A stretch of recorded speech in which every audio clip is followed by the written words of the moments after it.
literally like run for a minute, walk for a minute, which I did.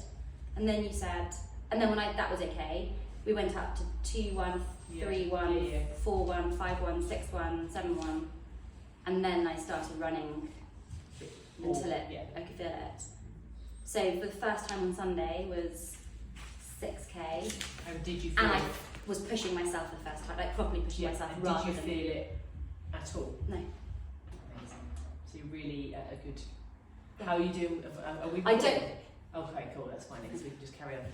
Are you doing your pelvic floor squeezes regularly still? Yes. Good. Yeah, I've got my post-its in my bathroom.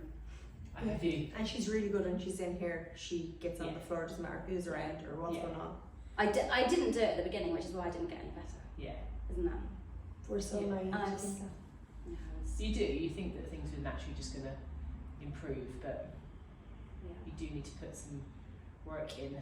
But it was true. As soon as I started doing them, quickly, I found consistently. Yeah, I was, but also the 3 times a day. Yeah. Because even when I was doing them once a day, wasn't really making a difference. And then when I started doing them, well, like you said, you're like, do one standing, brushing your teeth, do them at lunchtime, sitting down, and do them at night time before you go to bed, lying down. Yeah. And then in my head, I was like, okay, I've got three slots, I have to do them. And I did them, and then that was when we upped my running and suddenly found I'd gone from not being able to run at all and terrified of jumping or anything to last Sunday running 6k. Yay, that's amazing. So let's talk about your there if you need them. Okay, your birth journey. So Tobes is now. Tobes is just 3. Okay, so tell me about Toby. He was a vaginal delivery, wasn't he? He was a vaginal delivery and complicated birth. Yeah. Forceps, very long labour, forceps, and tricky after birth. And you had a postnatal check, didn't you, after Toby? Yes, I had a postnatal check with a women's health physio based in Fulham. She was great, and she put me on a programme basically to get me back to running. What was it? Was you diagnosed with prolapse after Toby? No, so actually, okay, so what happened was, so I had the long birth, had the forceps, had all that stuff, and then about 5 or 6 months after having had Toby, I got COVID, and didn't know it was COVID at the time, but had it, and then I had a horrendous cough, and at the end of the 2 weeks of the cough, I basically felt, it was really heavy and could feel basically the protrude, whatever it's called, and had a complete and utter meltdown on the bathroom floor. I remember it so clearly. It was like this is just the worst thing in the world. Went to see a GP who was, to be honest, pretty unhelpful, and had a look and just said, I think you've got a prolapse, do some pelvic floor, here's the NHS app. Oh my God. No referral, nothing? No referral at that stage, and then it was only through a friend actually who said, maybe you should go and see a women's health physio, which I didn't even really know was a thing. And I found this lady, or got referred through my healthcare, found this lady who was great. She told me that I had a grade 2 prolapse and that I needed to do my pelvic floor. This was all during lockdown, so I went in to see her once and everything else was on Zoom. And actually she was brilliant because she, again, my absolute big thing was I wanted to be able to exercise and I wanted to be able to run. And so we spent probably about 6 months building up all the stuff that I've done with you with Matilda since, the one leg stand, all that kind of stuff, and then eventually we built back up to running again, and I got back to running with her. Okay. And then I got pregnant again. Can I just intervene and ask one question? So you wouldn't have seen a women's health physio after your first baby from lack of awareness? Or you were like, I just didn't know. They said I had a prolapse. I was like, okay. I mean, I don't even know what, prolapse is the most terrifying word as well. I didn't know what it meant. I didn't know it was something that you can make better. I just had no idea, and it felt horrendous, and I felt unattractive and gross. And so then I was also I was embarrassed for somebody to go and have a look. I just didn't want. Felt like failing, really. Yeah, it did. It was just miserable. And then it was a girlfriend who said, I don't think this has to kind of be it. This is not the yet. Yeah. Why don't you go and see somebody who can help you? Anyways, and this let go, so she referred me to this girl, and that was that piece. Okay. But then I had Matilda, so then I was pregnant with Matilda, and then during my pregnancy with Matilda, and I will hands up admit this, I did no pelvic floor, even though I knew I had a prolapse. It was so stupid. I did no pelvic floor. I was running around with Toby, picking him up whilst heavily pregnant. You know, just. How did you feel about going into labour? Knowing you had a prolapse, how did that change your sort of thought process? So I was totally, because Toby was a horrible experience. We were both very poorly afterwards. We nearly lost Toby, so that was in itself just this. I was just totally terrified of having another child, but knew we wanted one. Yeah. So then when we got nearer to having our second baby, my prolapse was heavier, and that was totally scary. So I had conversations with the midwife team, and they were wonderful and said you can have a cesarean, you don't have to go through a natural birth. So in the end, although I was really scared of surgery, we went in for a cesarean for two reasons: one, for my prolapse, and two, because it was something that felt more controllable than the vaginal birth. And how do you feel about your recovery post C-section as opposed to vaginal birth? I mean, it's difficult because you had a very difficult post-birth after Toby. I had more knowledge with Matilda. Yeah. So once I'd had Matilda, I knew that I had to do my pelvic. Even though I hadn't done my pelvic floor whilst I was pregnant, I knew I had to do it with her. Yeah. Although it took me ages. Smog, it took me ages to actually do it. And then when I was kind of ready to think about something else other than this tiny baby, that is when I started Googling physios intrinsic, because I didn't want to have to go to Fulham. Yeah. And then I think I came to see you in the summer, so Matilda was, actually, it wasn't even you, it must have been 7 or 8 months. Yeah. Because when did I start coming here? July? Yeah. So I think I saw you in kind of April, May time, and then you came here a couple of months later. That was it. So I came to see you first of all. Yeah. You had a look and said, okay, your prolapse is there, these are the things you need to do, which I definitely didn't do for a while. Yeah. And I, with all the best intentions, wanted to do them, but just was exhausted and didn't. And then when we started properly from the summer, when I was coming to you regularly and you were making me really accountable, you just started to be a bit strict with me. You were like, Alice, when I see you in 2 weeks' time, I want you to do the following things. And also you added in exercise, which for me made it way more fun. Yeah. Because you were like, okay, if you can do 10 leg raises and these 3 pelvic floor exercises on the mat, you can then get into doing these exercises, which means you can then move on to here to run. Yeah. So then I had my path, that's when I started doing it. And then when we were having a conversation about exercise, because I didn't want to do things like buggy fit, very personally not my bag. I wanted to be really pushed when I wanted to work hard for a short period of time.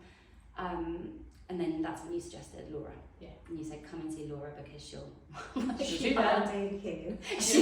she will kill you every time you come in. But in a safe and effective way. But in a safe, disclaimer, in a safe and effective way. We'll add that down here.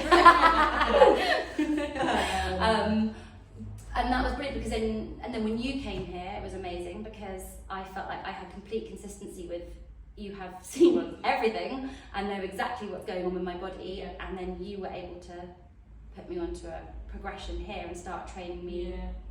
And last week you made me do the Mental November Challenge. That you're now the leader of the board. And I was doing box jumps. And totally fine. Which I never thought I would ever do again. So do you think, if we was to say it's never too late, what would you say to that?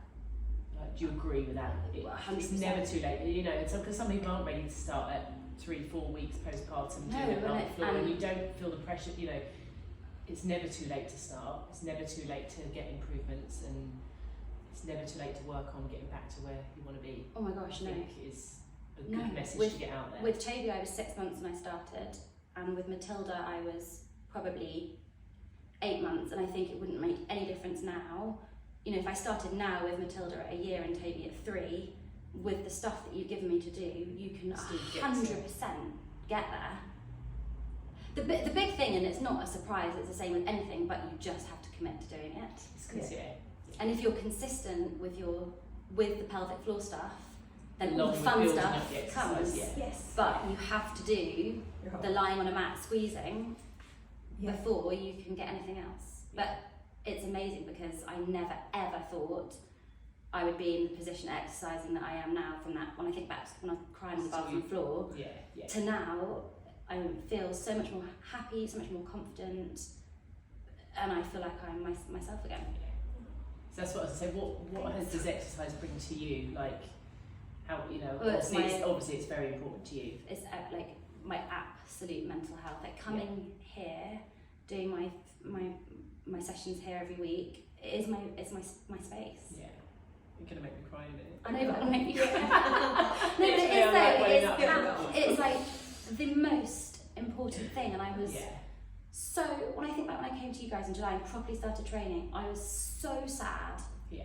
I felt so... I looked into your eyes and I couldn't see that sadness. I was like, I don't recognise this body, I don't recognise how I feel, I'm just, don't feel like I have any time for myself, and you know, it was 40 minutes, it's nothing really, but getting out of the house for that is unreal. Space, physically and mentally. I feel stronger, and I feel happier, and I feel more confident, and Prolapse is behaving.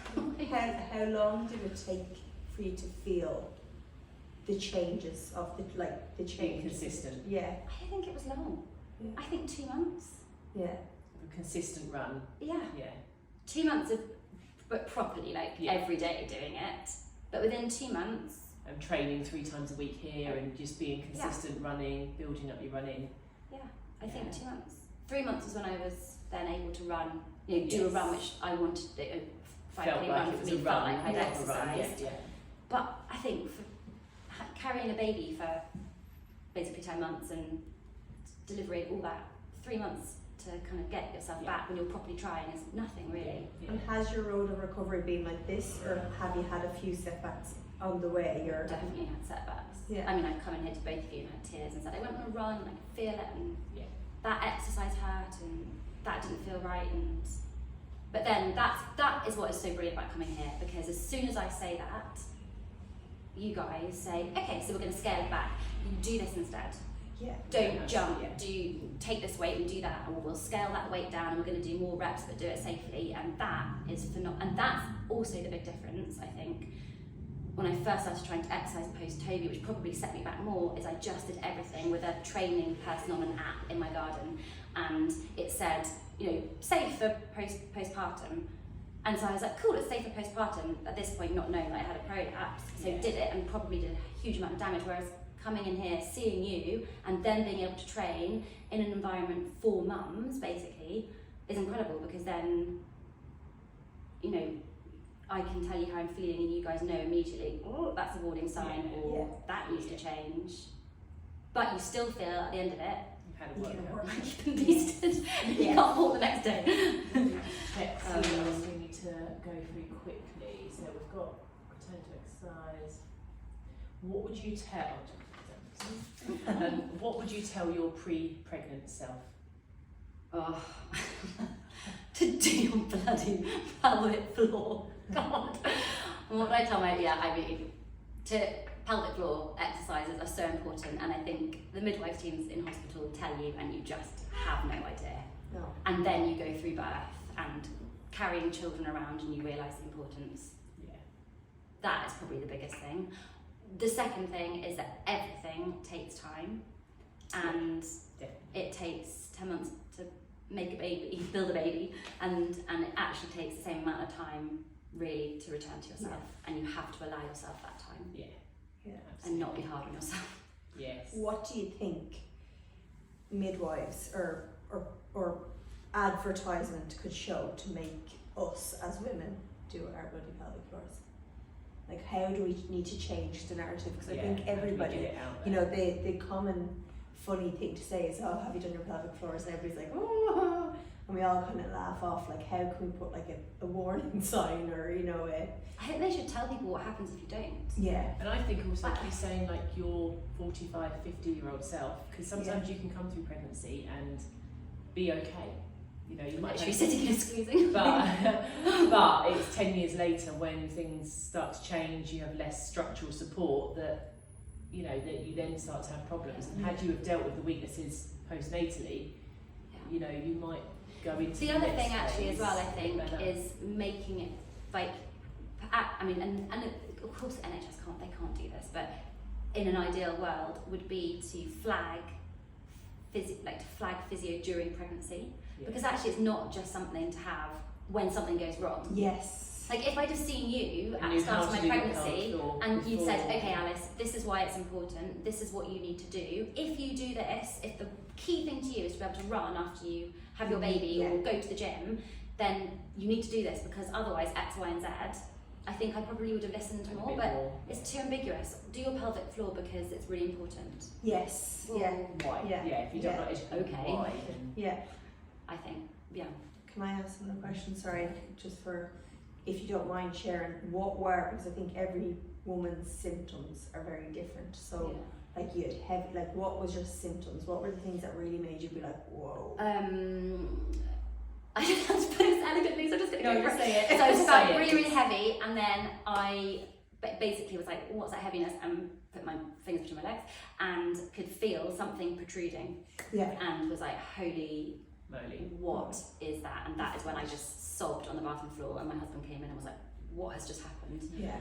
Because I didn't know what it was, and I didn't know that this is the big thing, it's treatable, and it's so scary when you're diagnosed, and the word prolapse is just so utterly terrifying. One more very personal question.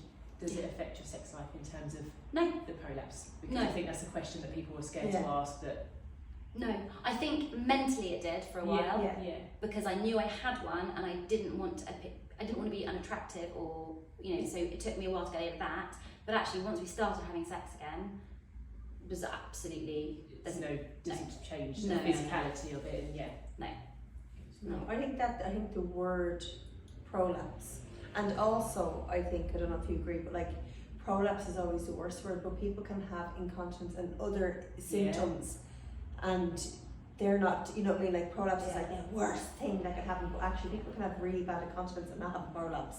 You know, what's worse, or what's, there's lots any of kind of pelvic symptoms are not ideal, but all very treatable and all very manageable, and so I was just thinking about the symptoms. So the heaviness was one, the feeling was the other, and then actually you're right, was when I sneezed, or if I was sort of rushing to get somewhere and I sort of ran for a bit or something, I could sometimes had a little bit of leakage, or that I think sneezing was the one where I was like, oh god, what was that? You just don't have that control. Yeah. And has that completely stopped now? Yeah, totally stopped now. I feel I can, if I go for, like for example, the other day we went on a huge walk with the kids, hours and hours, and at the end of that walk I felt it a little bit. But what's so lovely is that now when I feel that, I'm like, it's okay, I just need to do some exercises and give my body a bit of a break. Yeah. Lovely. Yeah. You know how to, because it is a management plan really, because it might improve, but it won't necessarily completely go. You have a prolapse that you need to know how to manage. But it sounds like you're doing that perfectly. Yay. Thanks, Teacher Jade.